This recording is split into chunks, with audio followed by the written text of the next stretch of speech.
Bernadette Soubirous was not born into privilege. She entered the world in poverty, illness, and instability. In Lourdes, her family lived in a damp former prison cell, a place of confinement turned into shelter by necessity.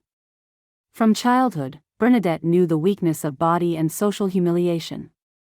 She was frequently sick, poorly educated, and struggled even to recite basic prayers. Nothing suggested that she would one day speak to the world. One winter morning, when Bernadette was 14, she went to gather firewood near the river. The air was cold, the water icy. As she approached the grotto of Massabielle, she heard a strange sound, like a soft wind. Looking up, she saw a gentle light, calm and enveloping. Within the light stood a young woman dressed in white, with a blue sash and bare feet resting on a wild rosebush. The lady did not speak. She smiled. Bernadette felt fear, but also an overwhelming peace. She instinctively took her rosary and began to pray. The vision remained, silent and attentive. Bernadette returned. Again and again. At each apparition, the lady invited prayer, penance, and conversion. Nothing dramatic. Nothing threatening. Only a call, both gentle and demanding. The crowds grew, but the lady never addressed them. She spoke only to Bernadette. Authorities became uneasy. Bernadette was questioned for hours. She was mocked, threatened, and tested. Yet she never altered her account. She did not dramatize. She did not argue. She simply repeated what she had seen and heard. One day, the lady asked her to do something incomprehensible: dig into the ground and drink from a hidden spring. Bernadette obeyed. She smeared her face with mud as people laughed. Then slowly, clear water began to flow. A spring was born, still flowing today.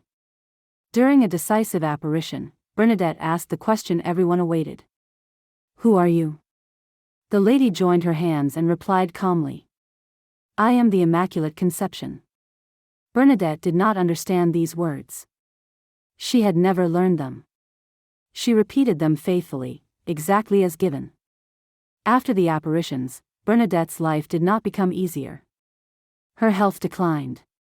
She was watched, judged, and sometimes isolated. To protect her soul, she entered a convent in Nevers. There, her greatest trial began. She was not treated as a visionary or a saint. She was doubted, tested, and sometimes humiliated. She received the humblest and hardest tasks. She cleaned, scrubbed, cared for the sick, and obeyed without protest. Her physical suffering intensified. Disease consumed her body. Yet she never complained. She often said, "I am here to suffer." When asked about Lourdes, she refused any dramatization. "I was only asked to tell," she said. Bernadette lived a hidden holiness, silent and offered. She died young, worn by suffering, but filled with peace. After her death, an extraordinary fact emerged: her body remained incorrupt. Exhumed several times, it was found intact, showing no signs of decay. To this day, her body rests visible in Nevers, a silent testimony to a life of purity, humility, and fidelity. Saint Bernadette reminds us that God often speaks through the smallest, and that the greatest holiness is sometimes lived far from attention, in obedience, suffering, and quiet love.